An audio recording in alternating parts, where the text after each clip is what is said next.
You know, there's whole subterranean civilizations that no one knows about. It's a whole untapped...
Dorothy sweeps into the tavern with the same appraising air she displayed on her first visit.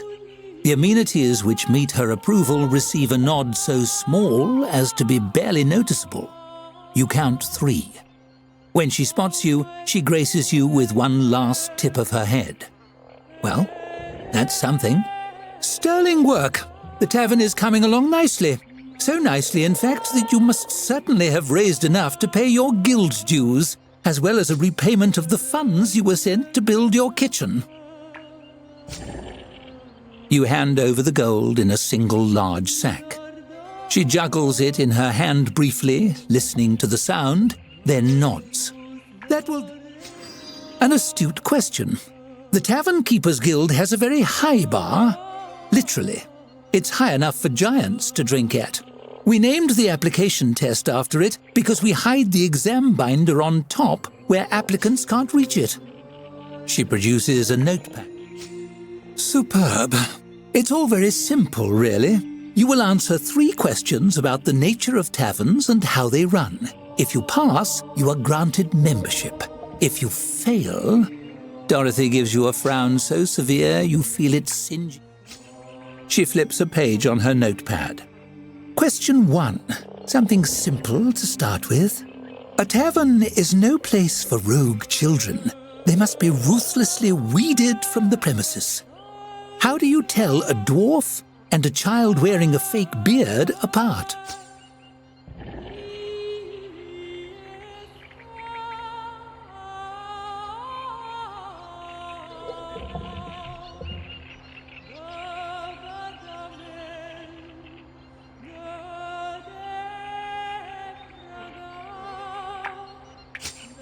Dangerous, but effective.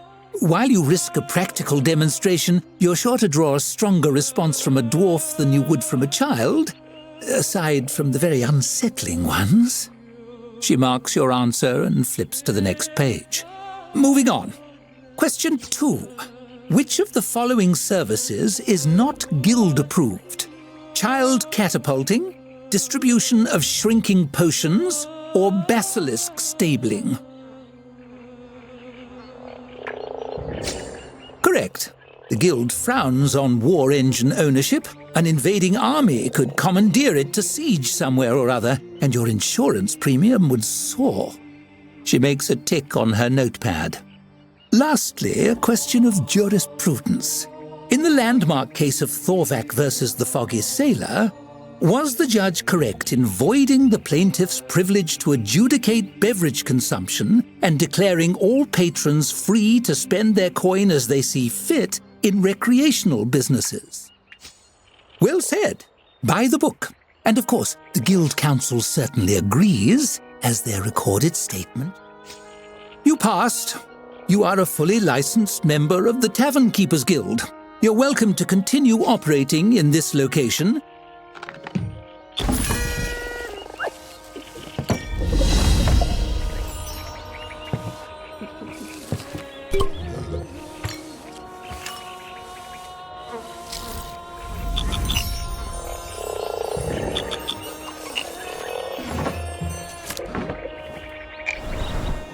As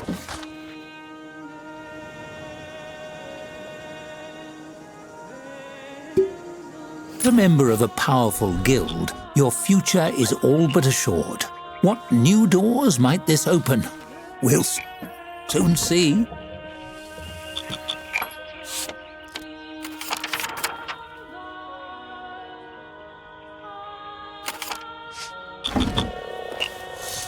As a registered member of the Tavern Keepers Guild, the world is your oyster. Or perhaps your growler? Either way, the verdant hills of Halflington beckon you to better climes. Your story is only just beginning.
Make sure your staff are working reasonable shifts. Working long hours doesn't make anybody happy.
One of our staff just got drafted.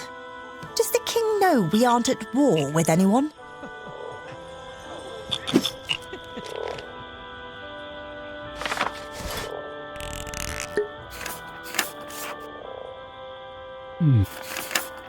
Hey.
Your staffer shakes a scroll in your direction.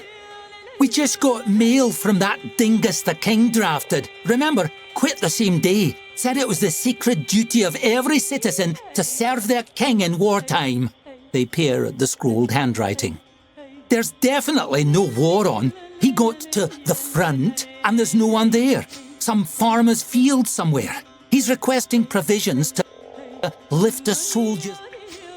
Well, sure, I guess that makes sense. And he's just hanging out on a farm. I guess he can get his own provisions if he wants. Your staffer nods, folding up